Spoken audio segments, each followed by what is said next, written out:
Hey everyone, I'm Lewis and welcome back to my YouTube channel. In today's video, I'm going to be interviewing Ella Weinberg, who is a personal and business insurance specialist.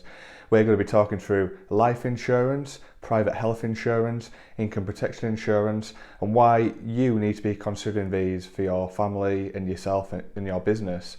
Insurance is often a very overlooked topic, and I hope this interview really gives you insight into what insurance is and why you really do need it.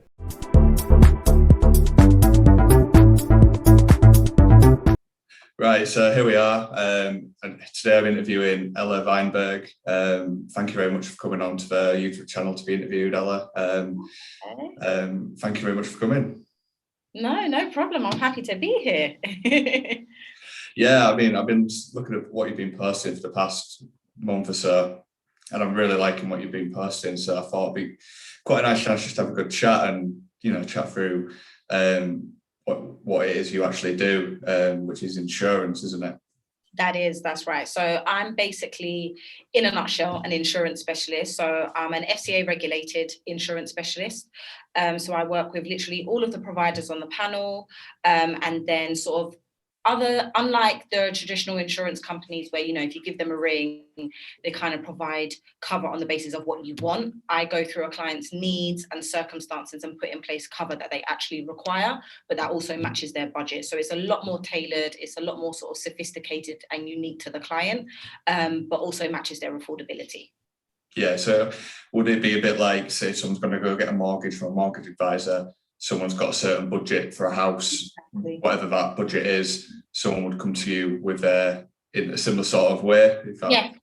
Absolutely. Yeah. And I run through their income and expenditure with them as well, because of course, sometimes we can assume we've got X amount of disposable income, and actually it can turn out we've got a lot more or we've got a lot less. So it's always great for me to run through that with them and then make sure, that what they're spending on insurance isn't maximizing their disposable income, or that they're not undershored because they've got too little a policy. So I always give them the option in terms of how much they want to pay, but it really helps because for me, an insurance is a necessity. It's not a luxury. So, but when you then do it in relation to someone's disposable income, it really helps for them to get their mind around that and understand how important it is for them to have it in place. Even more so, if they've got children or they've got assets, if they're working, because anyone who's working should have some form of, personal sick pay or critical illness cover. And then just also being a bit responsible for ourselves in terms of health, and then also making sure that loved ones aren't going to be responsible in the event of us passing away and then paying for funeral costs. Awesome. Yeah, no, that sounds fantastic. I know if someone says the word insurance, they just think, oh, your car insurance. Yeah. In more a negative way. Yeah, I think people do think of it in a negative way, but I think something what you're good at is you showed it in a positive light, and why insurance is a necessity and not a luxury, as you just said. Like, I've just bought this house with my girlfriend a couple of months ago. We went through the life insurance process, critical health, and I think from there it did make me think again, like, all right, okay, now I've got responsibilities, and and when I do have kids and stuff, it'll be even more important. So exactly. Yeah, that's why I wanted to get you on to talk about insurance and why it is so important to get all of these things in place and from the start. And it's not just something you should palm off. It's something that you should really look into. Definitely. It's definitely something that you should embrace. And a lot of people sort of look at managing their finances from a holistic perspective, debt, credit score, budgeting, income and expenditure, which is fantastic. But the one that always seems to get forgotten is the insurance side. And not a lot of people realize that insurance, or this is my perspective, is so much easier to mitigate a problem than it is to learn how to prevent a problem. So for example, if you're not great with money, and then you're working and you're managing an income and you have to take time off work, better that you have an income protection policy in place, for example, because that avoids you then having to dip into savings or going further into debt. So you've kind of solved that problem, not solved it, but you certainly helped that problem in relation to, getting, a worse credit score or getting further into debt. It's the same with the critical illness. It can even be the same with private healthcare. Not a lot of people appreciate it. So I always say, you know, if you have insurance in place first, irrespective of how big or how small, even if you're trying to get a better hand of your finances, then it's great that you do so, because it can simply just help to mitigate problems if they arise, rather than you spending, you know, months on end trying to get a better mindset around finances, you know, becoming more proactive about managing them better, because we're human at the end of the day. You know, we're all going to have those sort of guilty pleasures that we can't help and spend money on, or, you know, little things that we do that is going to be, it's going to take us ages to sort of get past, because we've been, you know, performing those bad habits for years, whereas the insurance helps to take care of that. So it's definitely a mindset that people sort of need to shift and adjust to. Yeah, 100%, definitely. And I think that's a great way of putting it. Yeah, so what I thought I'd get into is, tell me a bit about yourself and how you got into insurance and a bit about that. Okay, sure. So I had insurance from quite a young age and went down the typical route where I just rang up a provider. I won't say who, but just rang up a provider, which out of all of the panels, for example, came across the cheapest, because I went on a comparison site, gave the provider a call and put some insurance in place. And then after having my son a couple of years ago, I came across someone who was actually a financial advisor, an insurance specialist like what I am today. And I booked a consultation with them because I thought, oh, okay, that would be useful. I want to put something that's sort of maybe more comprehensive, more meaningful in place, rather than just having generic insurance. I had no knowledge about it. I just thought, as long as I've got something in place, that's great. And then after having a consultation with her, the girl's actually my colleague now. After having a consultation with her, I was flabbergasted, because I was thinking, wait, I just rang a provider and said, oh, I need some life insurance. And then she came along and gave me a full consultation, again, went through my income and expenditure, went through my needs. We put something in place for myself, something in place for my son, made sure my mortgage was adequately protected. And again, I was just genuinely flabbergasted, because I didn't realize that this was available. So off the back of that, I was really, really intrigued in the role. Always kind of been in client-facing roles anyway, because I had a background in marketing, and then literally joined. And then I've been in it over a year now currently progressing into management as well. So looking after and building my own team. And yeah, that's kind of where I'm currently at. But like I said, that was kind of the game changer for me for getting into the role, because I just had no idea that was possible. I thought the people that you called up, they were the advisors, and they're not. They're actually the sales consultants for that particular insurance provider. So yeah, that's kind of what intrigued me and made me get into it. Awesome. No, that's really interesting. How you got into it. Yeah, that's really cool. Yeah, so into the insurances now. I thought I would start off with life insurance and critical health, because this is the one, like I just said before, this is the kind of the first one of these which I've got, because before I moved to this house with my girlfriend, I was living at home with mum and dad, don't have any big commitments, you know, I just lived at home. So now I've got a commitment, I've got a mortgage and all that. So I had to get my life insurance and critical health sorted. So could you tell me a bit about life insurance and why it is really important for, especially people with, you know, like people with families, people with mortgages, or people with commitments, why it's very important? Yeah, absolutely. And I think the easiest way to sort of break it down is if we're looking at people with commitments, mortgages and things like that, like you said, is from the simple perspective of it, just imagine how hard you've worked for them, you know, whether children, that just taking them as a first example, you know, they are the ones that are relying on you. We look at them as dependents, and it's purely because they're not in a position to earn their own income. You are the provider for them. Now, you've worked incredibly hard to secure yourself, for example, a mortgage or properties in that matter. Maybe it's an investment portfolio, whatever it may be. And it's looking at it from the perspective of how hard have I worked for these? And if anything was to happen, how easily they can be lost. So again, that's when insurance kicks in and sort of basically helps to mitigate those problems. If we're looking at it from solely a children perspective, it's a case of if they're currently dependent on us, who are they going to be dependent on if we're no longer here? So essentially, life insurance is literally putting in place a contingency plan. You know, if anything happens to yourself, during a particular term or no term, because there's variations of policies. But if anything happens to you, what does life look like after you're gone? Who are the properties being passed over to? Who is looking after the children? And also who is footing the potential funeral bill? Average cost of funerals these days are about 15,000. That's not an easy sum of money for people to just sort of pluck out of the air. And I think as well, it's sort of understanding the process that, when someone passes, you're grieving anyway.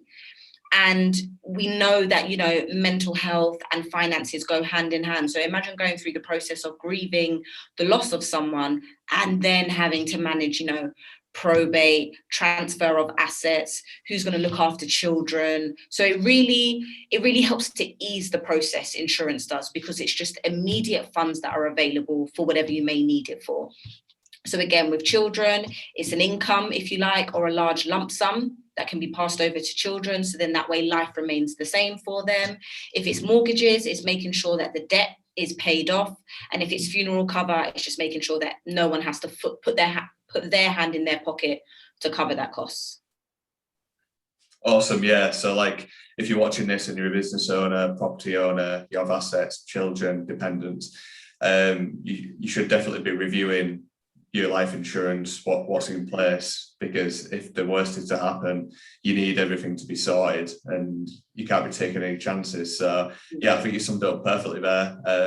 I know, like myself, my only commitment is my house, but I am planning to get a property portfolio, plan to have children in the future. That will be all sorted with life insurance.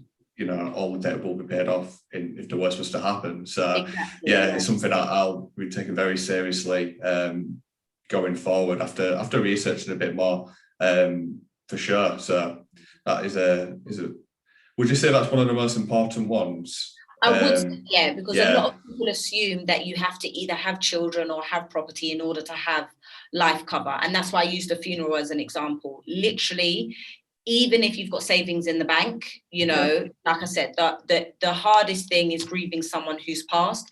Anyone from the minute of age 18, you're classified as an adult, you should be responsible for yourself. I personally think that from that age, everyone should have at least some sort of small life insurance policy in place. Again, the younger you get it, the far more affordable it is, because it's a lot cheaper, because it's based on age as well. So I believe everyone should have something like that in place.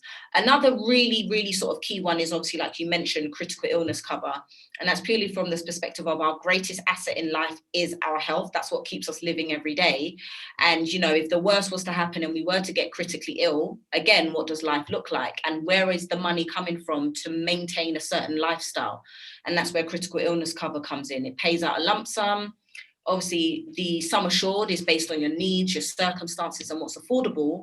But bottom line is, it's a lump sum that's paid out, and you can use it for whatever you see fit. That could be private healthcare. You might need to buy a new car.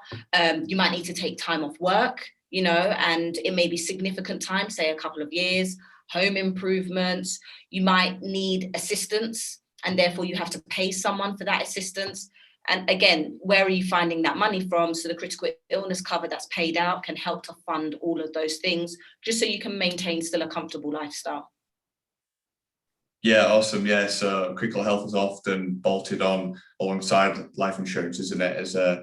They are separate policies, but often go hand in hand, because it's a similar sort of thing, isn't it? So so you mentioned about health. So I agree, health is the most important thing in life, really, isn't it? Without that, you don't really have anything. So moving on to private health insurance. So I know from my point of view that when I've got enough income and when I've got enough assets and enough income, one of my goals is to have private health insurance for me and my family. So that is one of my, bucket list goals, whatever you want to call it. That's something I want to have in place, so that if someone needs to go have an operation or whatever it is, they can just go get it done. No waiting around or anything. And that's a luxury that I would like to have if I can. So could you tell me a bit about private health insurance and stuff? Sure. Yeah, you kind of hit the nail on the head, actually. It's definitely, by having it in place, it's expedience of service. So definitely a much quicker service. It's more of a sophisticated process because you're in a position to choose things such as hospitals and consultants. There's no sort of lack of funding, if you like. So the strain in which certain procedures take on the NHS, which can mean, you know, a choice of certain medication over others or length of time between treatments, you don't have to encounter that because, of course, your insurance is footing the bill. And I think, like you said as well, where we've got the NHS in place, private medical care, if you like, doesn't replace the NHS. The two actually go hand in hand. We're fortunate enough where we've got the NHS system in this country that is free, and that's fantastic. But the problem is, of course, is if something's free, it then is accessible to everyone. So it means that you as an individual, your specific needs and circumstances aren't always taken into consideration in their entirety, and some things can get overlooked. So it's that far more comprehensive and specialist treatment that you can then get on private healthcare. There's so many things included, from, you know, mental health therapies, face-to-face and virtual GPs, different types of therapy such as physio, osteo, acupuncture. Of course, you've got your inpatient, your outpatient treatment, irrespective of what the nature of the surgery or procedures may look like. You've then got all of your surgical procedures, and then what you've got is like your consultants and your diagnostics. So if diagnosing something requires, you know, 6 blood tests, 7 MRIs and 2 X-rays, you can bet that your insurance is going to be able to cover all of those diagnostics. Whereas, of course, in the NHS, who have budgets, funding that's being cut, there's only so much they're going to be able to do within a certain parameter. And that's sometimes where people can hit that full stop, if you like, with the NHS, and have that back and forth of having illnesses that go undiagnosed for a while, or aren't entirely treated properly, or just feel, again, like they're not entirely considered. So in a nutshell, private healthcare is definitely a luxury, but I would advise anyone who has the disposable income to have it, to take it up, because it's also a holistic approach to your health. If you've got private healthcare as well, it's not so much just, you know, if you're really sick. There's loads of providers that promote so much in terms of bettering your health. You know, prevention's better than cure, basically. And there's loads of things that they have in place that help you to sort of increase your health or maintain your health before it then gets to a point where you're actually sick and it needs to be treated. So I would definitely recommend everyone to get it if you've got the disposable income for it. Yeah, definitely. Yeah, and like I said before, I'm definitely going to be looking into it once I do have the disposable income. Definitely something to think about. The next one was income protection. So during this current climate, more important than ever, the past year has probably shown how important this is, but income protection insurance. And I'm guessing, is this for personal and for businesses? Yeah, right? Yeah, absolutely. So do you want to talk a bit about income protection insurance? Yeah, sure. So like you said, everything that we've spoken about, it can be from both a personal and business perspective. And I really recommend, you know, anyone putting cover in place anyway, but especially if you are a director of a business, if you're in a business with a shareholder, then definitely looking into getting relevant insurance in place and speaking to an advisor that can do so, because it can be paid for by your business, it can be tax efficient. So there's great pros to actually having the cover, not just from a personal perspective, but for the business as well. Income protection now, literally in a nutshell, it's your personal sick pay. Not every company that you work for is in a position to pay you if you are signed off work. And so that's where statutory sick pay comes in. And at the moment, statutory sick pay is £95 a week. Yeah. So even if we round that up to 100, you know, on average, then that's about £400 a month, which in comparison to the cost of living these days is funding next to nothing, especially if you are a household of more than one person. So and if you're in London as well. Exactly. Yeah. Up north, that probably won't pay some people's rent, but in London, it's not even going to cover it. Exactly. And like you said, it may cover some people's rent, you know, up north, but then what else is it going to cover? You still got to eat, you need to travel, you know, yes, you're off sick, but there is still necessities that need to be paid for. So you're absolutely right. In London, it's next to nothing. So that's when your income protection kicks in. Now, most income protection policies cover you up to 65% of your salary. So for example, you're on a 30K salary bringing in £2,000 a month, then you're covered up to around about £1,600, £1,700. So basically the way it works is you receive that income each month that you are off sick until you are in a position to go back to work. Now, what justifies you being off sick is literally just a sick note from your doctor or your GP. And like you said, in the current pandemic, where we've seen so many people struggle with their mental health just as a result of the lockdown, yes, they've been able to switch to working from home, but not everyone is great with that transition. And so if they had had an income protection policy in place, of course, they're in a position to take time off work, adequate time off work at that, because how many of us have been sick, needed to take time off, and have gone back to work either too soon or just haven't taken any time off whatsoever, which can really have a negative impact on our health. We may not see it today, but in years to come, we will. And so, yeah, it allows you to take adequate time off work. You don't have to worry about the bills being paid because you've got that income coming in. And then it allows you to return to work when you're in a position to. Again, you don't have to worry about debt or credit score or depleting the savings accounts because it's still money coming in. You're also not penalized irrespective of how many claims you make. So it's not like car insurance. You make a claim, your premiums get higher. You can make as many claims as necessary on your policy, and what you're paying per month remains the same. And I used an example on my Instagram the other day as well, that, you know, a good sort of average is 1% of your annual salary. So if you've got a 30 grand salary, 1% is £300. Over the course of the year, it's very easy to have an income protection policy in place that's costing around £300. Again, it's all adjustable based on needs and circumstances and affordability, but I would more than happily pay £300 a year to secure a 30 grand salary moving forward. 100%, yeah, definitely.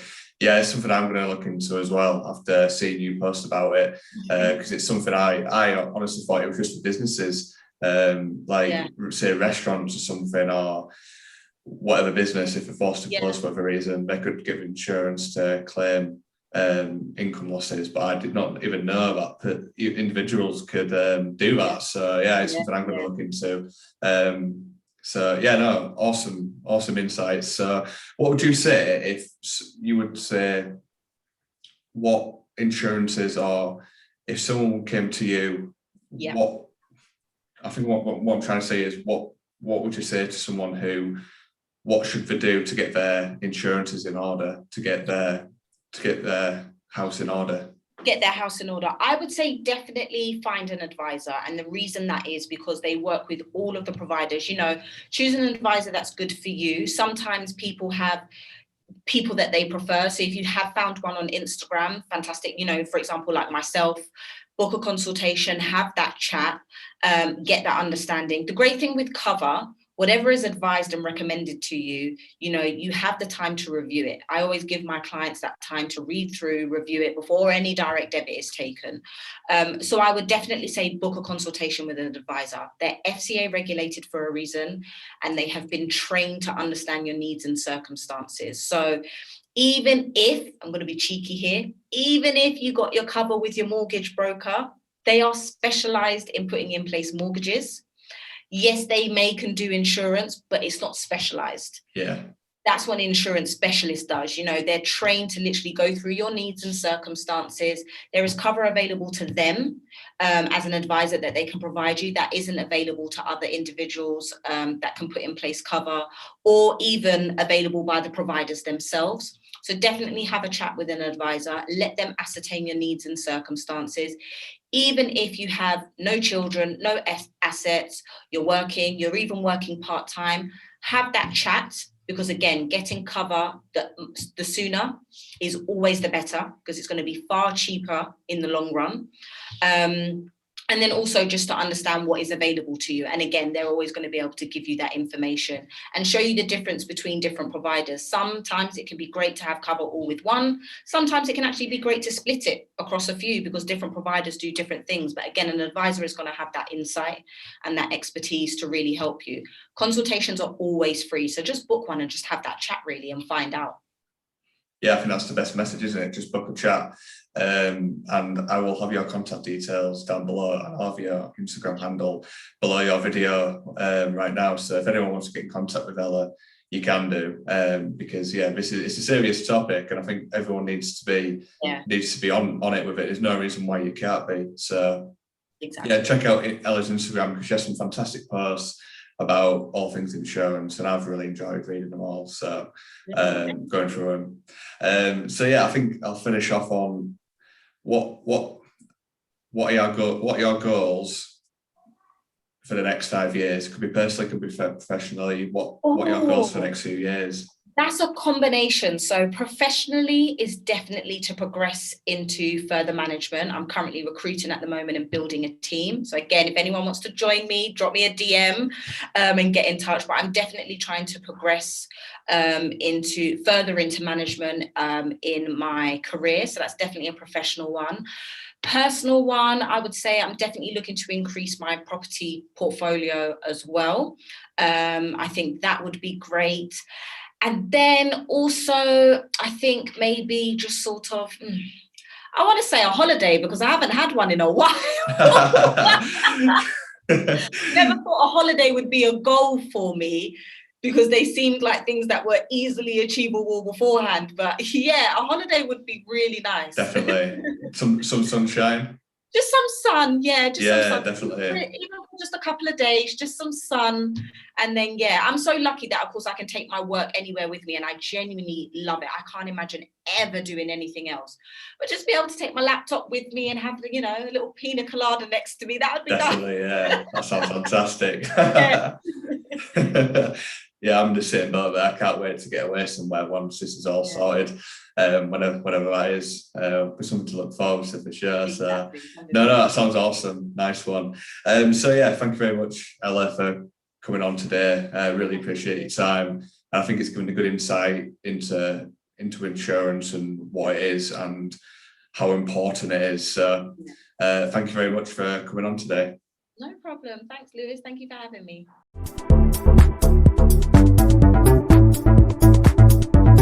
Thank you very much for watching my interview with Ella. I really hope you took something from today's video and why insurance is a very important topic. If you'd like to get in contact with Ella, I will put her Instagram down below where you can make a consultation with her. Thank you very much for watching this video, and I will see you next time.